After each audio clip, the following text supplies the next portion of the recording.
tarde. Eu vou falar sobre um pouco da minha experiência sobre o livro Rio Acima e o que eu achei, né, e o que passou na minha cabeça enquanto eu li. Bom, minha primeira experiência, já gostaria de dizer que não foi um dos melhores livros que li, porém, ele me impulsionou a pesquisar sobre bastante coisas. É, eu achei o livro um pouco confuso, como eu disse, mas por causa desse aspecto do livro, ele me fez querer pesquisar mais sobre as coisas. E eu, como eu disse, como fui impulsionada a pesquisar coisas através dele, me criaram algumas dúvidas e analogias e comparações sobre o nosso mundo atual, sobre o nosso governo, sobre tudo em relação aos índios.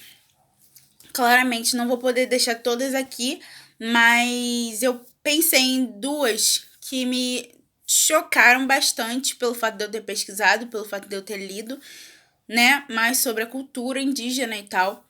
E a primeira comparação foi o escambo. Eu conversei com alguns colegas e alguns não concordaram com a minha versão e outros repensaram na decisão deles quando eu disse a minha. E eu acredito que quando o homem levava biscoitos, mantimentos e etc. para os índios, ele estaria fazendo aquilo como uma forma de conseguir o conto, pelo fato dos indígenas, de certa forma, serem povos muito fechados em relação à cultura deles, a resistência deles é muito grande. Óbvio que a gente não pode comparar ao escambo que aconteceu quando os portugueses chegaram aqui, mas eu associei como uma forma de escambo pelo fato dele saber, né? Por ele ser uma pessoa inteligente, uma pessoa estudiosa, ele sabia que os índios eram resistentes e que eles não dariam só o conto e deixaria passar.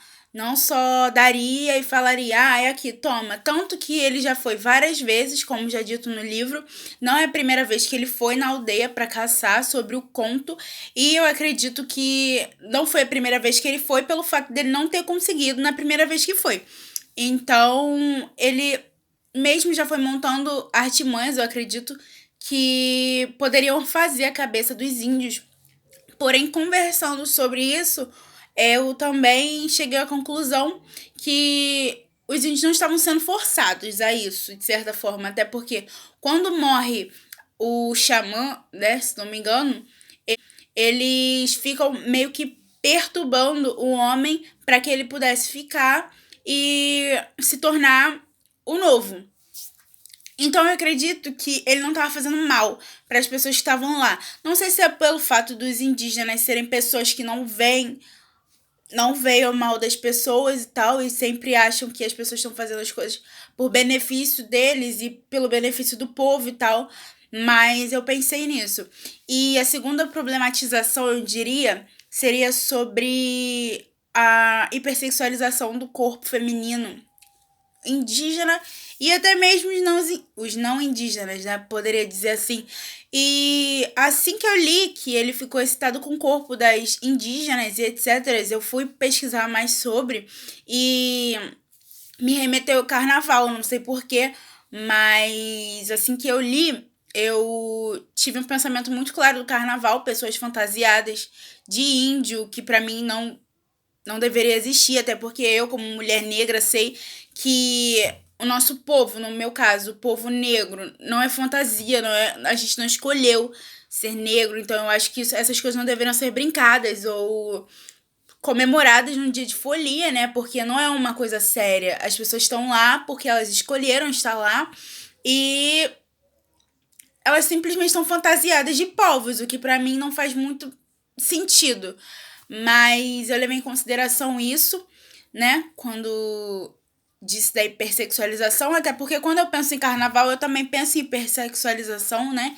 De todas as maneiras, de todas as formas, até porque se não existisse isso, a gente não precisaria estar fazendo várias políticas, vários publicidades, sabe? Várias publicidades dizendo que um não é não e etc. Até porque a nossa sociedade atual, ela hipersexualiza radicalmente o corpo da mulher, né? Não só o corpo da mulher, mas principalmente o corpo da mulher.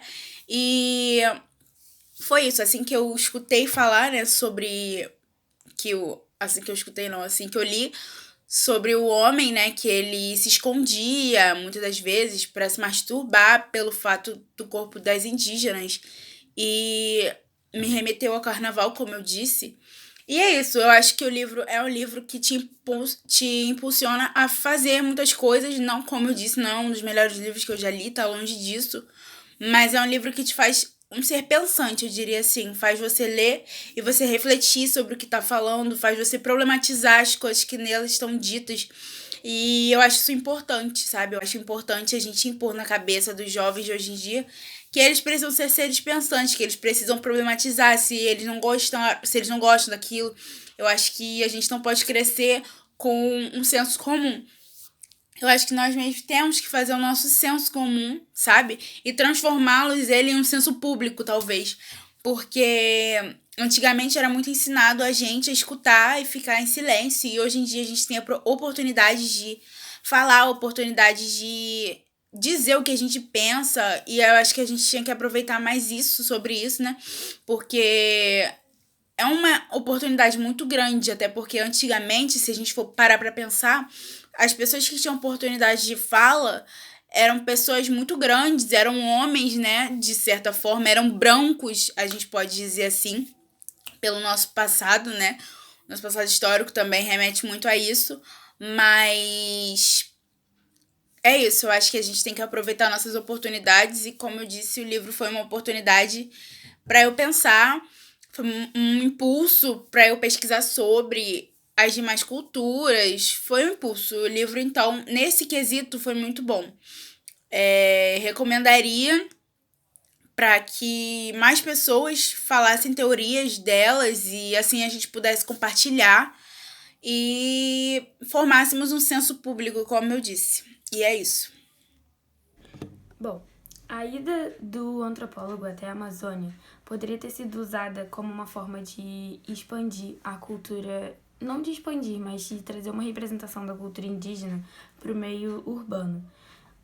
Ele poderia ter feito várias representações artísticas ou até mesmo criado um projeto para fazer algum, sei lá, trabalho de palestra, sabe? Coisas desse tipo. Para que as pessoas conheçam um pouco mais sobre a cultura indígena, porque o pouco que as pessoas sabem muitas das vezes acaba sendo um pouco misógino ou meio preconceituoso. E essa ideia, se ele tivesse relatado isso para outras pessoas e transformado isso em alguma representação artística aqui no meio urbano, seria muito bom, porque quebraria um pouco desse tabu das pessoas pensarem no indígena como algo de uma forma misógina ou de uma forma preconceituosa. Olá, estou aqui para falar do livro Rio Acima, que é sobre um antropólogo que ficou obcecado por descobrir uma misteriosa história que se chama Apanhador de Pássaros. Sendo assim, decide desembarcar na Amazônia e estudar os mitos indígenas.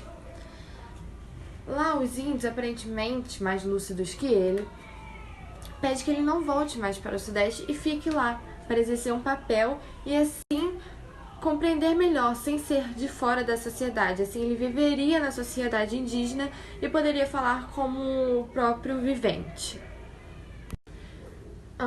Agora citarei alguns comentários feitos durante o livro para que eu consiga comentar aqui um pouco. E grande parte do romance, eles estão em uma canoa cheia de parafernalhas e índios. E quando eles estão lá, eles falam assim, abre aspas, este aqui que a gente quer fazer projeto para trazer este aqui. É bom de ir para a cidade de canoa, não tá dando mais. Fecha aspas. Isso está escrito na página 92 e pode ser levado como um elogio aos novos meios de transportes ou uma crítica ao pobre, como exemplo próprio etnógrafo. Porque eles não têm condições de ter esses meios de transportes, e por isso, inclusive, ele está na canoa.